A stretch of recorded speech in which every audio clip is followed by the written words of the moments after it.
given that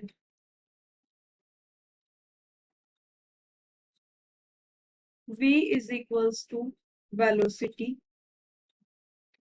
and f is equals to frequency and lambda is equals to wavelength. So we have given v is 343 meter per second and the frequency f is equals to 23.